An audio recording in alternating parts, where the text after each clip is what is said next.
Hello guys, ઇન્ડોએસમાં આપનું સ્વાગત છે। આજે આપણે પહેલો આર્ટિકલ હર ઘર પાણી હર ઘર સફાઈ મિશન વિશે ડિસ્કસ કરવાના છીએ। જુઓ, પંજાબના ચીફ મિનિસ્ટર કેપ્ટન અમરિંદર સિંહ દ્વારા આ હર ઘર પાણી હર ઘર સફાઈ મિશનને લોન્ચ કરવામાં આવ્યું છે।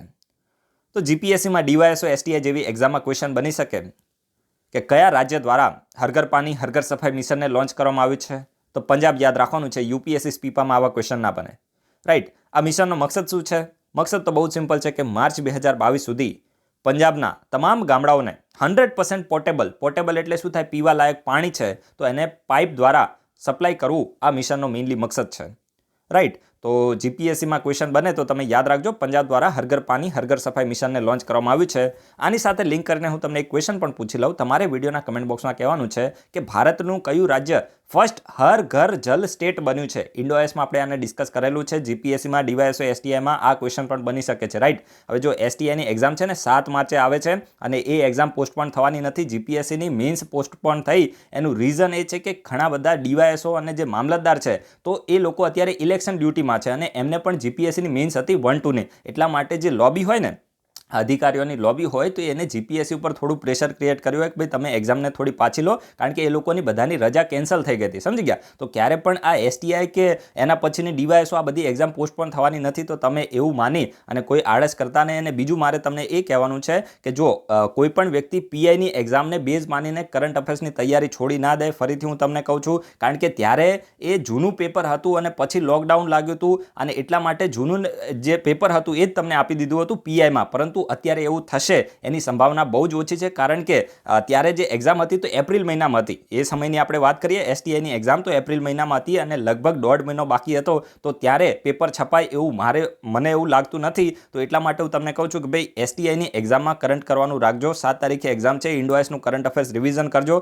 જો તમે છે ને ઇન્ડોએસના કરંટ અફેર્સ એકદમ પરફેક્ટ કર્યા હશે, પ્લસ તમારું પોલિટીમાં લક્ષ્મીકાંત એકદમ પાવરફુલ હશે, પ્લસ મોડર્ન હિસ્ટ્રીમાં તમે સ્પેક્ટ્રમ એકદમ પાવરફુલ કરી હશે, પ્લસ જીઓગ્રાફીમાં તમે 11માની એનસીઆરટી છે, 11માની એનસીઆરટી તો એ પાવરફુલ કરી હશે, પ્લસ તમારું ઇકોનોમીનું જે મૃણાલનું હેન્ડઆઉટ છે, મૃણાલનું હેન્ડઆઉટ જે મેં તમને આપણા ટેલિગ્રામ ચેનલમાં અને વોટ્સએપ ગ્રુપમાં પણ મોકલ્યું હતું એ તમે ઇકોનોમીમાં કર્યું હશે, તો આ કી ઓફ સક્સેસ છે। ઘણા બધા પૂછતા હોય છે કે પાસ થવા માટે શું વાંચવાનું, તો ભાઈ આટલું વાંચવાનું છે।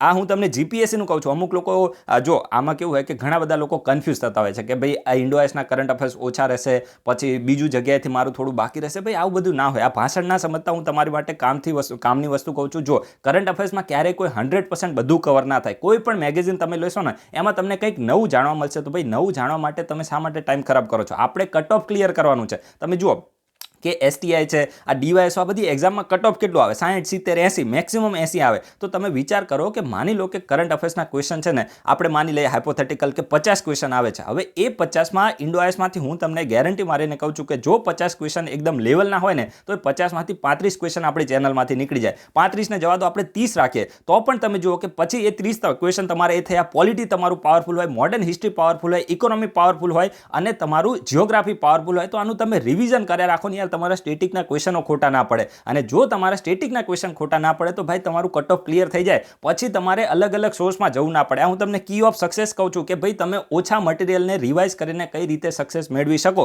સમજી ગયા। અમુક લોકો ઘણા બધા સોર્સિસને ફોલો કરતા હોય છે પણ એ ક્યારેય સક્સેસ ના અપાવે, અને એટલા જ માટે હું તમને કહેતો હોઉં છું સોર્સિસને બહુ જ લિમિટેડ રાખો અને તો જ તમને ફાયદો થશે। આટલી બુક તમે વાંચો ને, હું તમને ગેરંટી મારીને કહું છું તમારું એક્ઝામ છે તો એસટીઆઈ છે કે એના પછી ડીવાયએસઓ આવે છે ને પછી 1-2 ને એ બધી એક્ઝામો આવે છે, તમે ફેલ નહીં થાવ। આ વિશ્વાસ રાખજો, આટલું તમારે કરવાનું છે। કટ ઓફ આરામથી નીકળી જશે, કારણ કે 60, 70, 80 મેક્સિમમ રહેતું હોય છે અને થઈ જ જાય। પછી કરંટ અફેર્સ ઇન્ડોએસમાંથી માની લો કે સાવ ફાલતુ રિજનલ લેવલનું અહીંયા ગુજરાતનું પૂછી લીધું તો એ બધું વાંચવાનું ના હોય, તમારું મગજ છે ને પાકી જશે ને એ બધું યાદ પણ તમને નહીં રહે। તો આ હું તમને થોડું પ્રેક્ટિકલી કહું છું, જો તમારે એક્સેપ્ટ કરવું હોય તો કરી શકો છો। બાકી હું ક્યારે એવું નથી કહેતો કે ભાઈ ઇન્ડોએસમાંથી જીપીએસસીમાં 100% ક્વેશ્ચન આવશે, એવું કોઈ કહે ને એ માણસ મૂર્ખ હોય, અને આપણે એ કેટેગરીમાં આવું નથી। તો ચલો, આ થોડું મારે તમને કહેવું હતું, તો તમે એને થોડું પોઝિટિવલી લીધું હશે અને એમાંથી તમે કંઈક ઇમ્પ્લિમેન્ટ પણ કરશો એવી આપણે અપેક્ષા રાખીએ છીએ, રાઈટ। ચલો, એના પછી જે નેક્સ્ટ આર્ટિકલ છે તો sustainable development of little Andaman island vision document by NITI Aayog. તો જુઓ,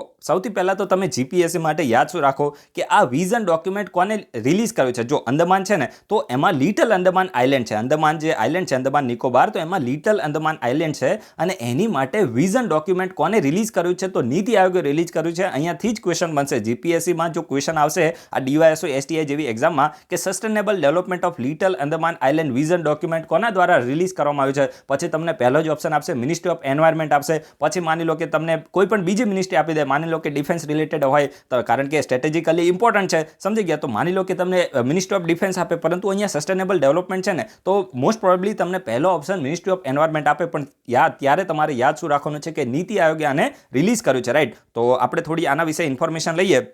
તો જો the NITI Aayog has recently release its a plan for the little Andaman, એટલે કે લિટલ અંદમાન માટે નીતિ આયોગે પ્લાન રિલીઝ કર્યો છે. The plan is name as the sustainable development of the little Andaman island vision document, right. It has been plan for the sustainable and holistic development of the island in the Andaman and Nicobar, એટલે કે જે Andaman નિકોબારનો little Andaman island છે, તો એ little Andaman આઇલેન્ડના sustainable અને holistic development માટે આ જે plan છે તો એને રિલીઝ કરવામાં આવે છે. And little Andaman is 680 square kilometre fragile island in the Andaman Nicobar island group, right. એટલે કે જે લગભગ આ જે લિટલ અંદમાન આઇલેન્ડ છે તો એનું મતલબ એરિયા કેટલો છે? તો લગભગ 680 સ્ક્વેર કિલોમીટરનો આનો એરિયા છે. And prime minister Narendra Modi also declare in year 2020 that the Andaman and Nicobar island will be develop as a maritime and startup hub. અને પ્રધાનમંત્રીએ 2020માં એમને કીધું પણ હતું કે જે અંદમાન અને નિકોબાર આઇલેન્ડ છે તો એમાં લિટલ અંદમાન છે તો એને મેરીટાઈમ એન્ડ સ્ટાર્ટઅપ હબ તરીકે એને શું કરવું જોઈએ? ડેવલપ કરવું જોઈએ. અને પ્રધાનમંત્રીએ આજે ડાયરેક્શન આપ્યું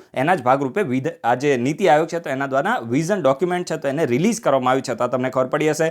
અને આના આપણે મકસદની વાત કરીએ, ઓબ્જેક્ટિવ શું છે? તો જુઓ, મેઇનલી તો જે ઇન્ડિયન ઓશન રીજન છે ને, તો એમાં અંદમાન નિકોબાર છે તો ખૂબ જ સ્ટ્રેટેજિકલી ઇમ્પોર્ટન્ટ છે, સમજી ગયા. કારણ કે જે સ્ટેટ ઓફ મલક્કા છે તો આ ચોક પોઈન્ટ છે ને એની નજીકમાં જે આપણું અંદમાન નિકોબાર આઇલેન્ડ છે તો આવેલો છે. તો જે ઇન્ડિયન ઓશન રીજન છે તો એની અંદર આ જે અંદમાન નિકોબાર આઇલેન્ડ છે તો ખૂબ જ સ્ટ્રેટેજિકલી ઇમ્પોર્ટન્ટ છે to invest in the strategic location and natural features of the island because these island is critical for the India security in the Indian ocean region, એટલે કે ઇન્ડિયન ઓશન રીજનની અંદર ઇન્ડિયાની security માટે આ જે island છે તો સ્ટ્રેટેજિકલી ખૂબ જ ઇમ્પોર્ટન્ટ છે. અને એટલા જ માટે જે સ્ટ્રેટેજિક લોકેશન છે એમાં ઇન્વેસ્ટમેન્ટ કરવું ખૂબ જ જરૂરી છે. અને એના જ ભાગરૂપે આ જે વિઝન ડોક્યુમેન્ટ છે તો એને રિલીઝ કરવામાં આવ્યું છે to provide a better infrastructure and connectivity to the island that will in turn help India to enhance its military and naval strength in the island, right. So to provide the better infrastructure and connectivity, એટલે કે આ જે Indian ocean region છે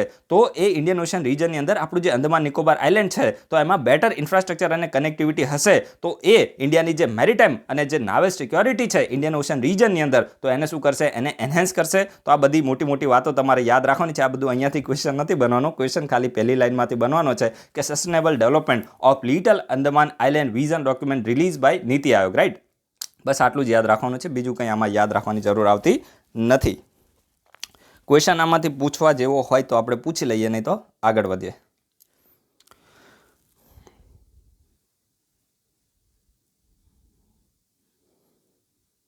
ચલો આની સાથે નીતિ આયોગ સાથે link કરીને હું તમને એક બે ક્વેશ્ચન પૂછી લઉં. ચલો, ઇન્ડિયા ઇનોવેશન ઇન્ડેક્સ આથી થોડા ટાઈમ પહેલાં જ ન્યૂઝમાં હતું, તમને ખબર હોય તો આપણે ડિસ્કસ કર્યું હતું. જો રિવિઝનનું ઇમ્પોર્ટન્સ શું હોય તમને અત્યારે ખબર પડશે. વિડીયોના કમેન્ટ બોક્સમાં બોલો કે ઇન્ડિયા ઇનોવેશન ઇન્ડેક્સ છે તો નીતિ આયોગે રિલીઝ કર્યો છે, બરાબર છે. તો આ જે ઇન્ડિયા ઇનોવેશન ઇન્ડેક્સ છે તો આમાં તમારે ટોપનું સ્ટેટ કયું આવ્યું છે એના વિશે તમારે ઇન્ફોર્મેશન આપવાની છે કે કયા રાજ્યએ ટોપ કર્યું છે, કયું રાજ્ય બીજા નંબર અને કયું રાજ્ય ત્રીજા નંબર ઉપર છે, અને આપણું ગુજરાત કયા રેન્ક ઉપર છે, સમજી ગયા. તો આ તમારે રિવિઝન કરવાનું છે, આવનારી જીપીએસસીની એક્ઝામ માટે ઇમ્પોર્ટન્ટ છે. આ તો મેં તમને કીધું કે ઇન્ડિયા ઇનોવેશન ઇન્ડેક્સ નીતિ આયોગે રિલીઝ કર્યો છે તો આમાં સ્ટેટના રેન્ક તમારે કહેવાના છે કે કયું રાજ્ય કયા સ્થાન ઉપર આવ્યું છે, રાઈટ. અને જે આપણું ગુજરાત છે તો એનું પણ તમે સ્થાન કહેજો, કારણ કે મોસ્ટ પ્રોબેબલી તમને કન્ફ્યુઝ કરવા માટે ગુજરાત છે ને તો એને ટોપમાં રાખશે. ને આપણે ગુજરાતીઓ કેવા હોય કે જ્યારે ક્વેશ્ચન આવે ને તો એમ થાય કે ભાઈ ચાલુ જીપીએસસી ક્વેશ્ચન બનાવે છે ને તો ગુજરાત ટોપમાં જ હોવું જોઈએ, કારણ કે આપણું ગુજરાત તો બહુ આગળ છે. તો આ રીતે તમને કન્ફ્યુઝ કરવા માટે આ પ્રકારના જે ઓપ્શન છે તો એને ફોર્મ કરશે,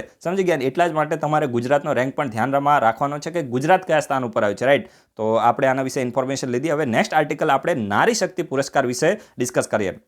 એના પહેલાં હું તમને બીજી એક વસ્તુ પણ કહી દઉં કે ભાઈ આપણે ઇકોનોમિક સર્વે અને જે બજેટ છે તો એને ઇન્ડોઆઈએસમાં હું ડિસ્કસ કરવાનો નથી. રીઝન તો બહુ જ સિમ્પલ છે કે જ્યારે ઘણા બધા વ્યક્તિઓ સેમ વસ્તુ કરતા હોય ને તો ડબલ એફર્ટ્સ લગાવવાની કોઈ જરૂર આવતી નથી. તમે કોઈ પણ વિડીયો હોય, કારણ કે ઘણા બધા નવરા છે બરાબર, એ વિડીયો બનાવીને મૂકેલા હશે, તમે એને જોઈ શકો છો. એના સિવાય તમારે બજેટનું એકદમ હોલિસ્ટિક કવરેજ જોતું હોય કોઈને સાદી એકદમ લોકલ ગુજરાતી ભાષામાં, તો જે દિવ્ય ભાસ્કરનું પેપર છે તો એમાં પણ બજેટમાં જે પહેલું બીજું અને વચ્ચે ત્રીજું ચોથું કે એવું કોઈ પેજ હતું એમાં પણ આપેલું છે, તો ગુજરાતીવાળા એ જોઈ લેજો. અને બાકી તો ઇંગ્લિશમાં તો મેં તમને આપણી ટેલિગ્રામ ચેનલમાં જે એકદમ સમરી મોકલી હતી ને એ જ ઇનફ છે. અને એના સિવાય પણ તમને ઘણા બધા યુટ્યુબમાં વિડીયો બનશે, કોઈને સેટિસ્ફેક્શન ના હોય તો તમે એ પણ જોઈ શકો છો, સમજી ગયા. પરંતુ એટલું બધું કંઈ વધારે, કારણ કે આમાં કેવું હોય, પ્રપોઝ સ્કીમ હોય. જો આમાં છે ને થોડું તમારે પ્રેક્ટિકલી તૈયારી કરવાની, જે પણ સ્કીમ હોય ને પ્રપોઝ હોય, એ ફાઇનલી હજુ ઇમ્પ્લિમેન્ટ ના થાય, એની માટે વેરિયસ મિનિસ્ટ્રી છે તો એને લઈને આવશે. તો ત્યારે એ ફાઇનલી જ્યારે ઇમ્પ્લિમેન્ટ થશે ને ત્યારે હું ઇન્ડોઆઈએસમાં ડિસ્કસ એને કરતો રહીશ. પણ માની લો કે તમારે for the time Bing information માટે જોતું હોય તો તમે કોઈ પણ ન્યૂઝપેપર છે તો એને જસ્ટ ખાલી જોઈ લેજો. ડબલ એફર્ટ્સ લગાવવાની અહીંયા કોઈ જરૂર આવતી નથી. અત્યારે કંઈક તમને નવું શીખવા મળશે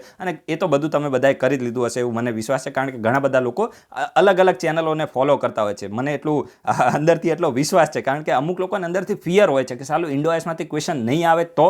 અરે ભાઈ નહીં, એવું નહીં થાય. તમે વિશ્વાસ રાખો. અહીંયા એમરામ ભાઈ 4:30 વાગે 5 વાગે એમરામ વિડીયો નથી બનાવતો, સમજી ગયા. કંઈક અંદરથી એવો અનુભવ હોય એના પછી જ હું આ વિડીયો બનાવું છું, તો તમે ટ્રસ્ટ રાખો. અને ભૂતકાળમાં યાર આપણે આટલા બધા વિડીયો અપલોડ કરેલા છે, ક્લાસ 1, 2 છે. એના સિવાય ગયા વર્ષે જે પીઆઈ થઈ હતી ને એમાં તો 73 ક્વેશ્ચનો આવ્યા હતા ઇન્ડોઆઈએસમાંથી 300માંથી. આ તો આ વખતનું પેપર એવું આવી ગયું એટલે આ તો એવું થઈ ગયું છે.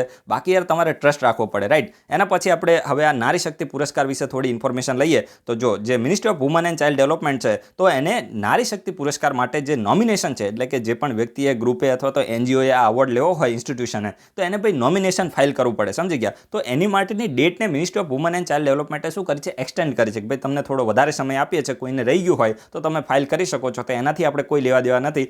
આપણી માટે ઇમ્પોર્ટન્ટ નારી શક્તિ પુરસ્કાર છે. જો જે નારી શક્તિ પુરસ્કાર છે R conferred every year on occasion of the International Women Day.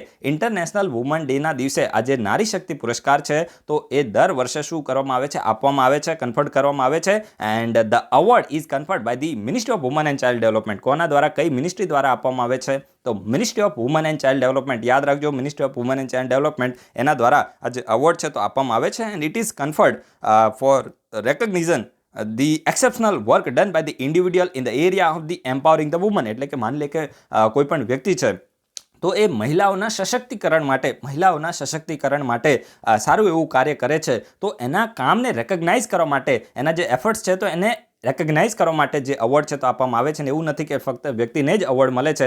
માની લો કે કોઈ પણ એનજીઓ એવું સારું એવું કાર્ય કરે છે, માની લો કે કોઈ ઇન્સ્ટિટ્યુશન સારું કાર્ય કરે છે, માની લો કે કોઈ વ્યક્તિ સારું કાર્ય કરે છે, કોઈ ગ્રુપ સારું કાર્ય કરે છે, તો તમામના એફર્ટ્સને રેકગ્નાઇઝ કરવા માટે આ જે અવોર્ડ છે તો આપવામાં આવે છે. And the awards encourages the woman to participate in the decision making role, skill development in traditional and non traditional sectors among the woman. એટલે કહેવા શું માંગે છે કે આ જે અવોર્ડ છે તો એ જે મહિલાઓ છે તો એ ડિસિઝન મેકિંગ રોલમાં પાર્ટિસિપેટ કરે. તમે જોયું હશે કે જે પણ કોઈ પણ ઓર્ગેનાઇઝેશન હોય ને તો એમાં તમે જોજો જે મહિલાઓ છે તો એ ક્યાંક ને ક્યાંક એને એક નીચેના લેવલ ઉપર જ એને રાખવામાં આવે છે. માની લો કે કોઈ પણ ડિસિઝન મેકિંગનો રોલ હોય, જે રીતે કોઈ કંપની હોય તો એમાંય ક્યારે ભાગ્યે જ કોઈ મહિલા છે તો ડાયરેક્ટર અથવા તો મેનેજિંગ ડાયરેક્ટરના પોસ્ટ ઉપર પહોંચતી હોય છે. એના સિવાય તમે બેન્કિંગ સેક્ટર જુઓ, અત્યારે તો ચેન્જ આવ્યો છે એવું નથી, પણ કહેવાનો મતલબ એ છે કે જે પુરુષો છે તો એની કમ્પેરિઝનમાં હજુ પણ ક્યાંક ને ક્યાંક જે મહિલાઓ છે તો એને હાયર પોસ્ટ આપવામાં આવતી નથી. તો આ જે અવોર્ડ છે તો એ મહિલાઓ છે તો એ ડિસિઝન મેકિંગ રોલમાં પણ સામેલ થાય, સાથે સાથે એમનું સ્કિલ છે તો એને ડેવલપ કરે. ટ્રેડિશનલ અને non traditional sector. Non traditional એટલે શું થાય, માની લો કે સ્પોર્ટ્સ છે, સાયન્સ એન્ડ ટેકનોલોજી છે, તો આ બધું નોન ટ્રેડિશનલ સેક્ટર આવે, તો એમાં પણ પોતાની સ્કિલ છે તો એને ડેવલપ કરે, તો એને પ્રમોટ કરવા માટે અવોર્ડ આપવામાં આવે છે.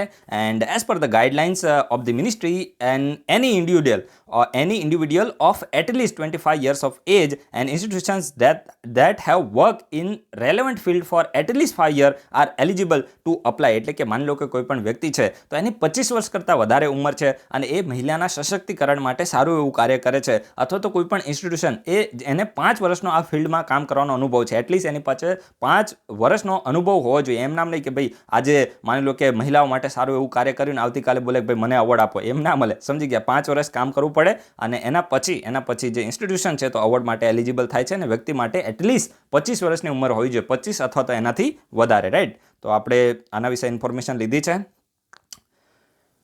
કોઈને ઇન્ટરનેશનલ વુમન ડે વિશે ઇન્ફોર્મેશન આપ્યું હોય તો આમ તો ચાલશે યાર, એ તો એકદમ ફાલતુ થઈ જાય છે. પછી મતલબ ફાલતુ ઇન ધ સેન્સ કે ડેટ ને આ બધું યાર જીપીએસસી હવે આ બધું નથી આવતું. પહેલાંના જમાનામાં આ બધું આવતું હતું, હવે એ બધું નથી. એટલે એ કન્ટેક્સમાં હું ફાલતુ બોલું છું કે ભાઈ આ કઈ તારીખે સેલિબ્રેટ થાય છે તો એ ઇમ્પોર્ટન્ટ નથી, રાઈટ. તો એને આપણે જવા દઈએ છીએ, તમે એનો આન્સર નહીં આપો તો ચાલશે. એના પછી જે નેક્સ્ટ આર્ટિકલ છે ને આ ખૂબ જ ઇમ્પોર્ટન્ટ છે. ઇવન તમને છે ને મીન્સમાં પણ કામમાં આવશે.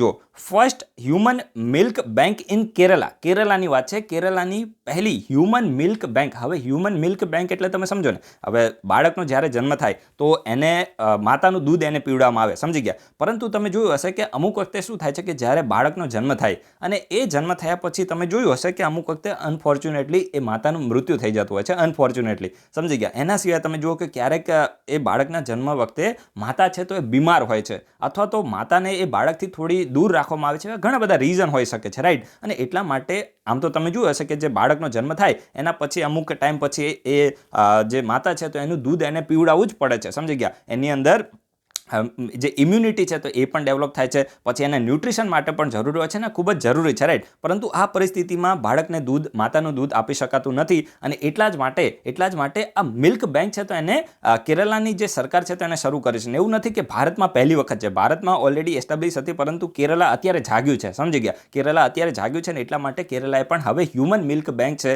તો એને સેટઅપ કરવાનું નક્કી કર્યું છે, રાઈટ. તો આ તમને ખબર પડી ને. આ હ્યુમન મિલ્ક બેંકમાં કરવામાં શું આવશે તો જો જે પણ માતા હશે ને તો એ માતા શું કરશે, પોતાનું જે મિલ્ક હશે, સમજી ગયા, જે માતાનું જે દૂધ હોય તો એને દાન કરશે. જે પ્રેગ્નન્ટ વુમન હોય, જે પોતાના બાળકને ફીડ કરાવતી હોય તો એના સિવાય પણ એ થોડું દાન કરશે. એ જે મિલ્ક હશે તો એને આ હ્યુમન મિલ્ક બેંકની અંદર દાન કરશે. હવે માની લો કે કોઈ પણ બાળક છે, એનો જન્મ થાય છે ને એની માતાનું મૃત્યુ થઈ ગયું છે, તો એ જે બાળક હોય તો એને દૂધ તો પીવડાવવું પડે ને. એ બાળકને એમરામ તો રખાય નહીં. એવું તો ના હોય કે ઓટોમેટિક કામ ધંધે ચડી જાય ને પોતાના રીતે બધું ખાવા પીવા લાગે, એવું ના હોય. એ તો બાળક કહેવાય, તો એને દૂધ તો આપવું પડે. તો ત્યારે આ પ્રકારની હ્યુમન બેંકમાંથી જે પણ મિલ્ક હશે તો એને લાવીને ફ્રી ઓફ કોસ્ટ એ બાળકને આપવામાં આવશે, જેથી કરીને એ બાળક છે તો એ ફીડ કરી શકે, સર્વાઈવ કરી શકે અને એની અંદર ઇમ્યુનિટી ડેવલપ થાય, એની અંદર સારા એવા જે ન્યુટ્રિશન છે. તો બધાની માટે આ પ્રકારનું જે હ્યુમન મિલ્ક બેંક છે તો શરૂ કરવામાં કેરલા દ્વારા આવી છે.